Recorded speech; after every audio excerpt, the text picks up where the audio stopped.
Hey everyone. I have a few news stories to touch on real quick and things we've been watching for. This first one's about the debris field and clusters of asteroids. Our team has been watching very closely for this to increase. If you tune into Paul Begley and Mike from around the world, they are also watching for this exact thing to increase as well. I'll link the channel below. Now this video here, I'll link it below also, and if you get any kind of chance to watch this and you haven't already, please do. I did this a year ago, but it stands more than ever right now and going forward. Now Marfoogle News and Stephen Benoon also has a good video talking about debris cleanup. It can be found on this video. I'll link this below also. They are both watching for the debris field and asteroid clusters also. Okay, so getting into the news stories. A car-sized asteroid flew within 1,830 miles of Earth over the weekend, closer than any known space rock has ever come without crashing into the planet. A NASA-funded program detected the asteroid, called 2020 QG, 6 hours after its close approach. Now, I'm sure one of that size would blow up and explode in our atmosphere, but this just shows the increase in frequency of the debris field. We're seeing NEOs, which are near-Earth objects. They get close and pop up hours before or right after they pass. And this is happening every week now. We had a record-breaking close approach back in May with a vehicle-sized asteroid. Then again now, breaking even that record.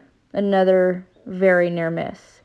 This will increase, and how Mike likes to put it, we will entertain a day where we will definitely be seeing strikes. We should watch the moon and other planets for the strikes also. That's all increasing there, and that's heading this way, these clusters. Anyways, back to the article. Okay, that's a remarkably close shave. The closest ever recorded, in fact, according to asteroid trackers. The asteroid approached undetected from the direction of the sun, and we didn't see it coming, they say. That's the director of NASA's Center for Near-Earth Object Studies said that. Instead, an observatory in California first detected the space rock about 6 hours after it flew by Earth. Yes, after. Or so they say. I'm sure they wouldn't tell us either way beforehand. Maybe they are even normalizing us to the idea after strikes, saying, well, we never saw it coming. Who knows?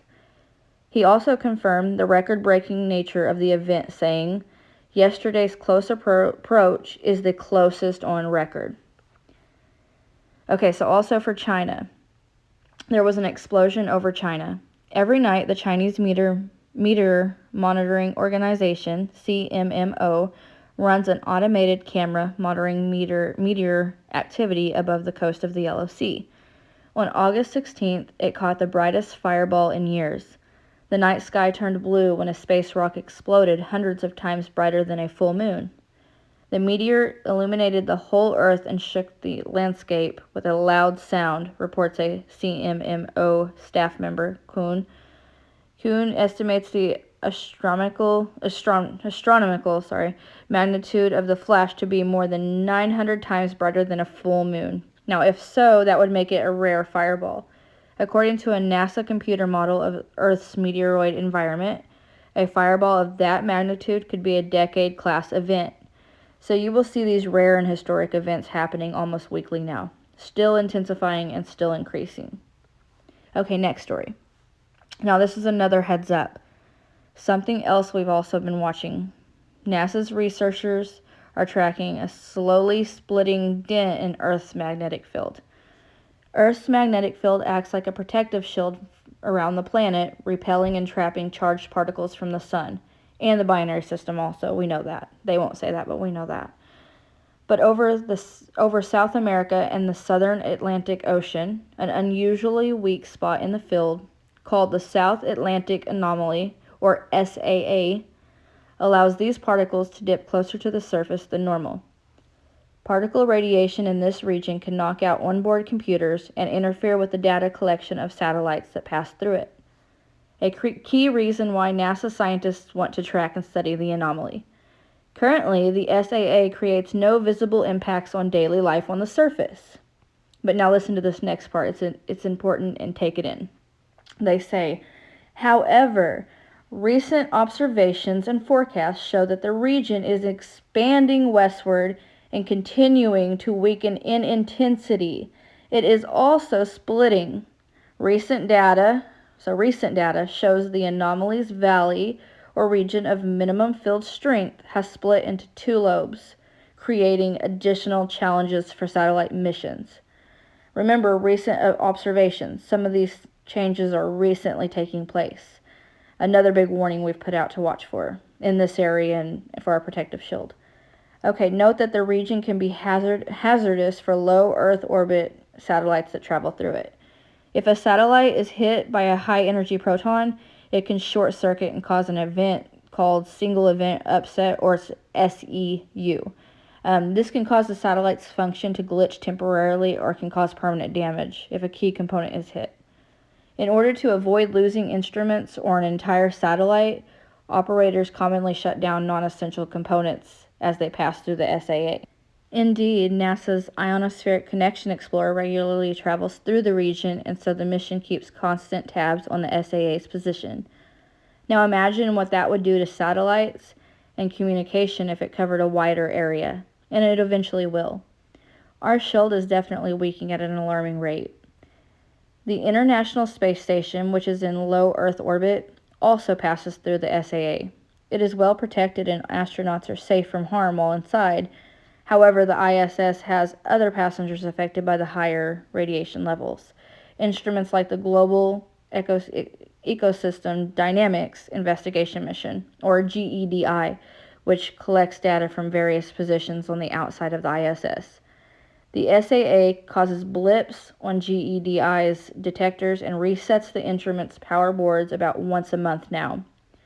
The mission's deputy principal investigator and instrument scientist, Brian Blair, is stating that. So something to watch for as it intensifies also. As for California, Death Valley is hot. A temperature of 130 degrees was measured there. Titles all over can be found under Death Valley just recorded the hottest temperature on Earth. And they just issued another excessive heat warning about a few hours ago. Then you have this also. Lightning from rare, violent thunderstorms in California sparks dozens of wildfires across Bay Area.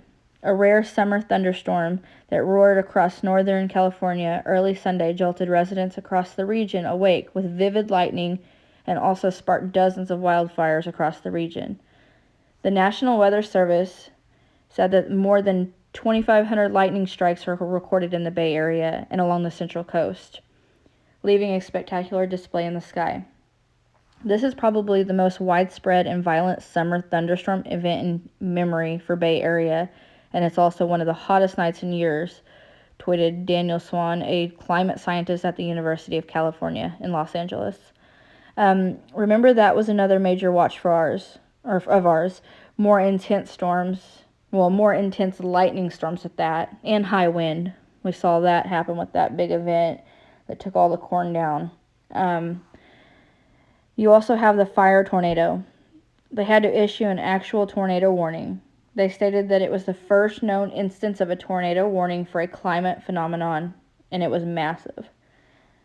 Okay, so also, a CME is coming. It is expected to graze Earth's magnetic field. It will be about the 20th UTC time, but it's expected to be minor. So, now remember though, as our protective shield weakens, even minor geomagnetic activity can act as a bigger event. So we always like to keep our eyes on any kind of CME coming this way. Okay, thank you so much for those supporting me on Patreon. I try to do many updates throughout the day, and that's linked below. Thanks again so much for everyone's support and just being here. It really does mean a lot. Okay, so I was wrapping this up and getting ready to post, and I saw another article that I wanted to quickly get back on here and note. I'm seeing articles saying Australia's big four banks remove thousands of ATMs and shut down hundreds of branches, and South Australian bank branches and ATMs disappear as Australians ditch cash. Can any of my Australian friends confirm this about any kind of about the ATMs shutting down? I also have a post on other things taking place there, especially South Australia. I hear it's really bad in some places. There is even talk about forcibly removing children. Removal of children. This is what it says. An authorized officer may, for the purpose of ensuring compliance with any direction under the section, remove a child from any premises, place, vehicle, or vessel to a place of residence of the child or to a hospital or quarantine facility as the authorized officer thinks fit, and may, in doing so, use such force as is reasonably necessary. Now, I'd love to hear what y'all have going on there from people there. My thoughts and prayers are definitely with you all. Now, watching for places globally to step away from cash. We're doing that. So I know we were entertaining a cashless society and digital currency here. They will use the coronavirus to their advantage globally. Now, also in the UK, is there parts of the UK that are trying to force confirmed cases into quarantine facilities? I'm hearing a lot of that, reports on forced quarantine in the UK, or in parts of the UK. If you are from the UK, please let me know in the comments on what's going on there and if that's a true statement also. I'm just trying to data collect and get, truth from people there that are living it.